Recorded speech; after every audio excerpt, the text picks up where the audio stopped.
Welcome back, Relentless League.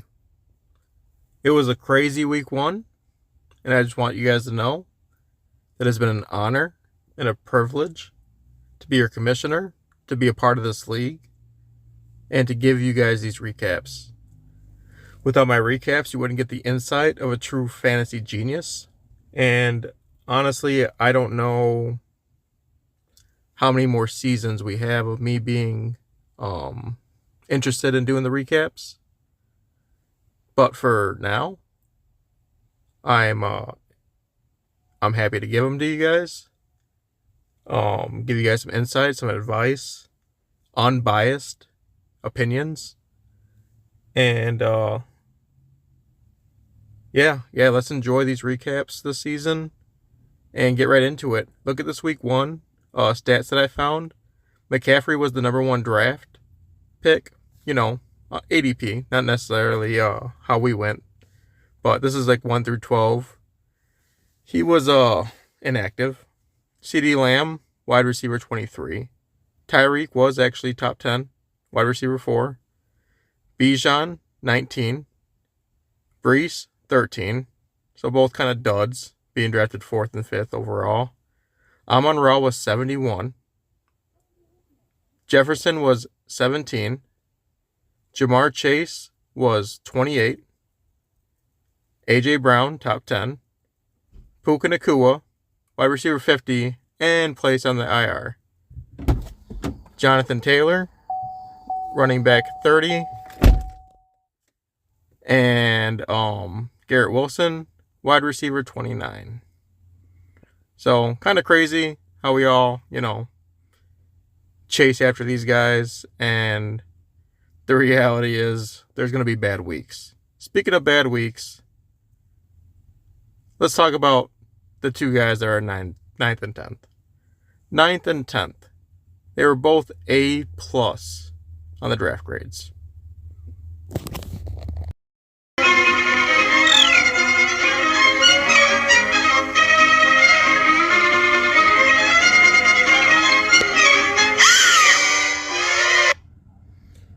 Yeah, Dan, Zach, you know that you guys are going to be in the doghouse for that.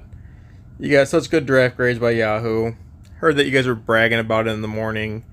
And, you're 9th and 10th place. Zach only scoring 56 points. You set that lineup with your pussy. Horrible performance week one. But luckily, you weren't the only ones that had a bad week in week one. Let's start off with my matchup against replacements. You started Caleb Williams, and that's what you get for starting a guy that paints his fingernails. I'm not gonna play dirty this year. I did make a phone call to the outsourced state troopers, the Mexican state troopers that try to arrest Tyreek Hill. It didn't work out in my favor. He went off for 26 points. You were kind of lucky on that. You were also lucky on Stephon Diggs. He had about 9 air yards total. He had 6 targets. They're 9 air yards. I'm not joking. He had 2 touchdowns, 9 air yards. That's your wide receiver 2. And that's probably his best game of the year. Josh Jacobs, lackluster performance. Looked good in the field, but you had me. You had me scared. I was watching the Lions game. I had it in the bag. David Montgomery didn't do shit. You had David Montgomery, Sam Laporta, and Detroit. And I'm just like, all right, he doesn't have a chance. And then David Montgomery gets like 70 yards and a touchdown in overtime, which I'm sure you were just rubbing your nipples to, thinking, all right, I got this in the bag. But my team doesn't give up. My team pulled through, beating you by 10 points. Jake Moody, haunt your dreams. And I'm sorry to do this to you, Jason. Sorry to do this to you, but you took a loss. And it is not good to lose to me. Not in this league. Not when I do the recaps.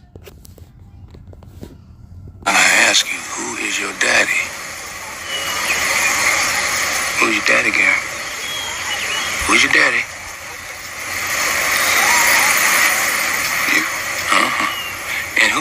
is this? Is this your team? Or is this your daddy's team? Yours. Mm-hmm. Get on the bus.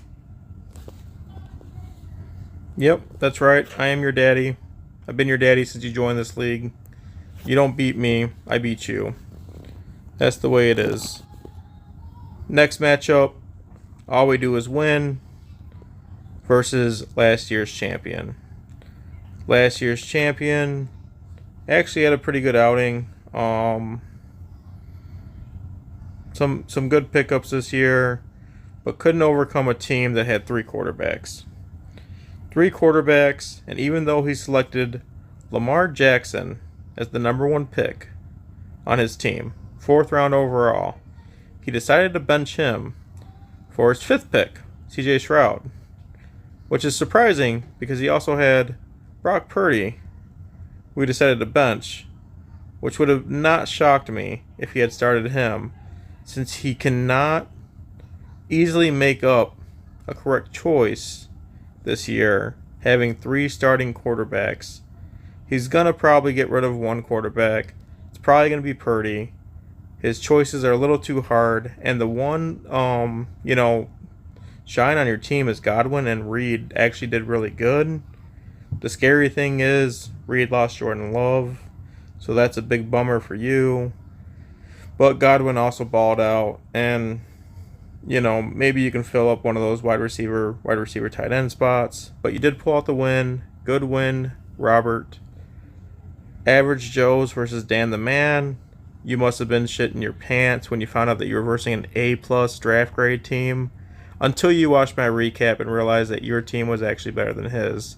His 69% wasn't going to scare anyone. You had Cooper Kupp, great pick, even though you have him every year. He ends up being good for you. You stole him from me. But, Chicago granting you a gift there versus Tennessee, 25 points. Really, I mean, Cooper Kupp and Chicago just kind of carried your team. Poor Dan drafted Puka Nacua, a little late to the party from last year, as Puka Nacua had he was actually looking good. He was looking like actually he should be drafted where he was being drafted, but that is a tough, heavy hit, getting injured. Devon Achane also possibly being injured, not in practice today, but hopefully he's okay for Dan's team, for his sake. And you started the wrong defense. Probably picking up Baltimore before he picked up Cincinnati, but giving himself a tough choice once again, having 2 defenses. But Dan, I already made fun of you. Joe, good win. Sorry about Joe Burrow. He's cooked. Even though you look just like Joe Burrow, it doesn't look like he is going to carry you to many more victories. You're going to have to rely on the rest of your team. Chicago. Next matchup, Detroit versus Poggers. Detroit already kind of throw out a little chat on the Relentless League chat, showing how he fucked Poggers. As I said, Poggers made this lineup with this pussy. I don't know why, after finding out at 6 p.m. that McCaffrey wasn't playing, that you wouldn't have a contingency plan of starting somebody else. You could have found somebody, because at the end of the season, Zach, let's say you're 6 and whatever. If you're tied with somebody else, it goes by points. Don't just sit your players week 1, week 2, week 3, week 4. You still have a chance to get in. Especially after bragging that you thought that you were going to beat me this year. You ain't going to do it by having empty roster spots. Jason, you do good every year. Once again, it looks like you have a team to beat. Mike Evans, pretty sure you have a poster of him on your wall. If you guys look at the past, Jason has a tattoo of Mike Evans. He has him every year, just like Joe has Cooper Kupp. And some promising guys on the bench for Jason as well. He has Josh Allen. He has Tua. He's just missing one more quarterback to tie Robert for the most quarterbacks. But all in all, you destroyed Poggers, as anyone would have guessed besides Yahoo. Motor City. I know you've been waiting for this recap. I know you're excited for this recap. Versus the new guy. He is very excited. He believes he belongs at number 1. Only the power rankings will tell. Saquon Barkley. 36 points, 3 touchdowns. Great week for Saquon. Even better, destroying Green Bay. Fuck Green Bay. Fuck Jordan Love. I'm glad he got hurt. Sorry that you don't have a quarterback. If anyone's looking for a quarterback, you should snag it from Tony. Just kidding. All the quarterbacks are owned by Robert and Jason. But Anthony Richardson did Motor City good. He didn't look good on the field, but on the fantasy score, that's all that matters. He has a fucking arm on him. Garrett Wilson put up a solid performance against San Francisco. Rashee Rice did good. Ken Walker, he has an abdomen problem, but looked really good on the field. Kyle Pitts, not really a single tight end, did good on the year. I mean, look at Balls Deep with Travis Swift. As I said before, Travis married Taylor Swift during the summer and took over her name. So Travis Swift also didn't do good, even though he normally does. So not a very good tight end week for anyone, unless your name is like Isaiah Likely. But aside from that, Balls Deep put up a really good amount of points. So props to the new guy for putting up a fight. He just got squandered by Richardson and Saquon. Motor City already has Jameson Williams. He believes in Jameson Williams. He's a true Lions guy. So he earned that win. And also, look at this, Zach. He picked up Jordan Mason. He was there for the taking. You had McCaffrey. Why didn't you pick him up? Let's get past that. We'll do a quick Walmart. We'll do a quick week 2 predictions and get onto the power rankings. Week 2 predictions. I'm obviously beating Joe. No problem. Dan, I'd like to see you bounce back against Robert, which I believe will happen. I think that CeeDee Lamb and Dak Prescott is going to anchor this team more than CJ Stroud and Nico Collins. And the reason being is Dallas, they were looking good.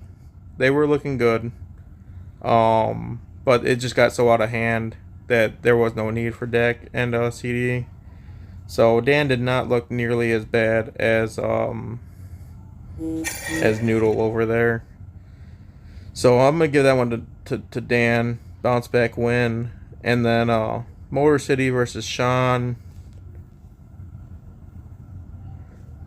I actually think Sean's gonna win this one. Sorry, Motor City, but you know, can't get lucky twice. Saquon's not going to get you 36 points every game. And Sean's going to show you that he's not an 0-2 team. Poggers versus Balls Deep. 2 lost teams. But you know that the new guy is going to beat Poggers. It's just going to happen. He's almost projected as many points as Poggers. And he doesn't even have a quarterback starting right now. So that's just the way the cookie crumbles. I don't see a lot of big players on Poggers' team, especially with McCaffrey out. So maybe things will change once McCaffrey comes back. Supposedly he's not even playing this week, so we'll see what's happening with that. And replacements versus Detroiters. You don't know how to close it out, Jimenez. You don't know how to close it out. Your quarterback paints his fingernails. I just can't give you the win against Detroiter. I don't see it. So that's your winners for this week. Me, Dan, Sean, Balls Deep, and Detroiter.